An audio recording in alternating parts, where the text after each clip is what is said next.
Alright, you guys, this is part one of our little next YouTube video. This is a 2014 Kia Soul. So I'm under the impression from 2014 to 2017 will be rather similar. This particular model did not come with roof rails, but it does have factory mounts. I'll give you an idea what that looks like in a little bit, but first I want to give you an idea what the rack looks like on the car. They want about $330 for a Yakima decent rack that goes on here, uses the factory mounts, single bolt to a bracket that's factory mounted on the car, and extra money for the locks and tax. It's going to come close to $400. I paid about $80 on this minus the bungee cords. Okay,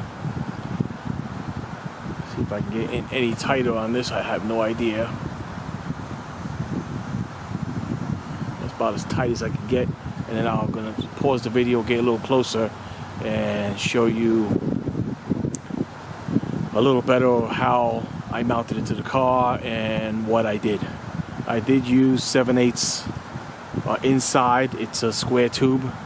I got it at Lowe's, $22.50 each, so $45 for the bars plus the hardware. I'm using mostly stainless steel hardware, except one lock that has a nylon washer inside. I did use some Loctite.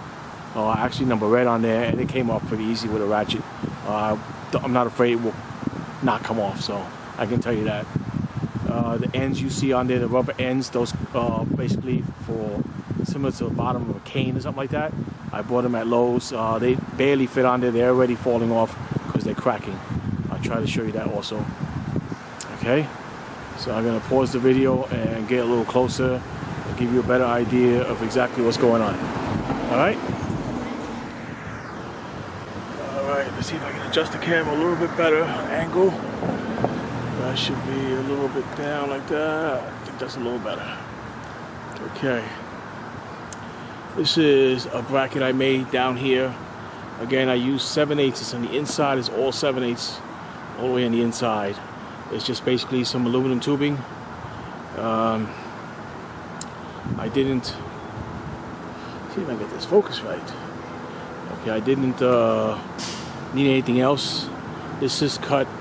This angle here is at about 30 to 45 degrees. I did have to notch out over here with a Dremel tool to get this guy in here so I can do my work to tighten stuff. Okay. I use a 10, 11 millimeter socket. I used for the long bolt going from here going down. This is 2.5 inches from the bottom of the head of the bolt to the last thread. Okay, 2 inches, excuse me. Is it 2.5 inches or 2 inches?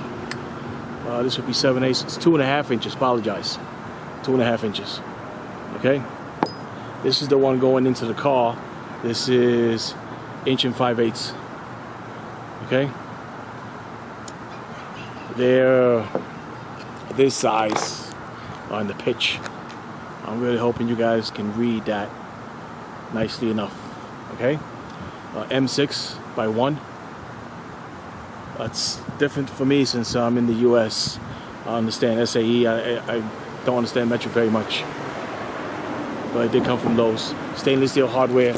The only guy I'm not using stainless steel is this guy, and despite being metric, I was able to use this lock nut. Okay, so that's a little bit of an oddity there. I didn't find the lock nut I was looking for. Stainless steel like this with a washer and stuff, but that's what I'm using. In the factory rack, you have the black rails that go across the top here, right here, and this is on top there. You can move it out. It has a little arrow. You move it forward, and they pop out, and you see a bracket inside that looks like this.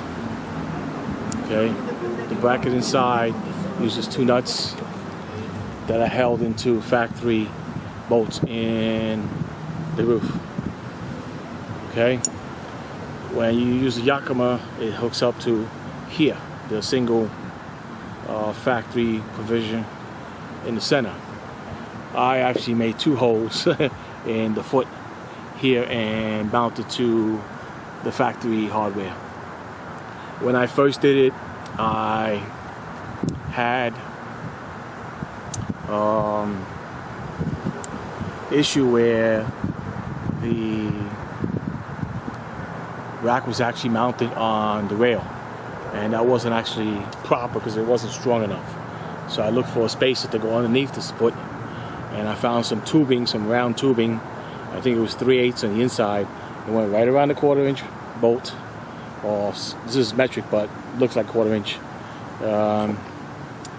And it provided stability. I cut at the height of the track here where the hole was. I did have to use a Dremel tool to cut it out a little bit.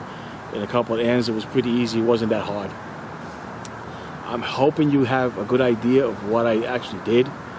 I'll try to give you another angle of it in a second. This is the ones that are cracking that I was talking about. I just put them on. They were really tight to get on. I got them on. I didn't think they were going to crack, so I might have to figure out another solution on this one here. Okay. Am I out of focus again? Come on. Okay, sorry about that, guys. Apologize. I can't barely see because I don't have a lot to stand on, and the camera's on the pillow and it's taller than me. Okay. Bolt goes through here. This is a support, so I have a good 1.5 inches, almost 2 inches off the roof. This little bit gives me that much. I could have did it without it, but I think it would have been a little too close. Moving around with bungee cords and stuff like that. So the extra piece was a good idea.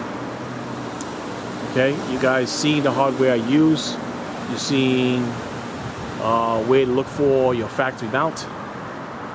To get an idea how to attach it, you can modify yours.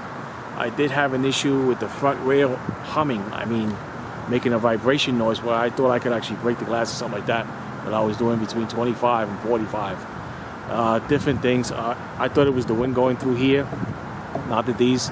It got different, almost worse. Winds up, I looked on YouTube and they say use a bungee cord or rope in the front to break the turbulence. It's the front rail that's making all that noise. And that worked lovely. Those two bungee cords you see me put in the front, that worked really, really good. Zero issue after that, no matter what the speed, highway, 25, 30, 35, 40, 45, nothing. Okay, now it sounds, I can't hear it, put it that way. I mean, I did not like the vibration. It felt like I might break something. Okay, I hope I gave you guys the best information. I'm gonna pull the camera up and move a little bit, so it's gonna be a little bit shaky. I apologize about that. See if we can do this. I gotta, okay, come on, focus. Okay, so you get an idea of the feet. Of course I can't do this. You get an idea of where I notched out, hopefully, with the for the tool to get in there. The bolt's going in. I did use stainless steel washers also, and I did use red Loctite. And with a ratchet, they go in and out, no issue. I think I used 10 for the two that go to the factory mount, and I think I used 11 on top, the top one there. And inside here, I had to use a tool to get in there to get that nut pretty tight. Let me see if I can show you the tool real quick. Doing this, eyeballing it. There it is. Okay. Okay, there it is. I had to actually kind of grind it out. It's 11 millimeter, so I can get it to slide in there, hold the nut while I tighten it down. Alright, that's all the information I have for you guys today. I hope you enjoyed the video, and I will see you guys in the next one. Alright, bye. I will just turn this off.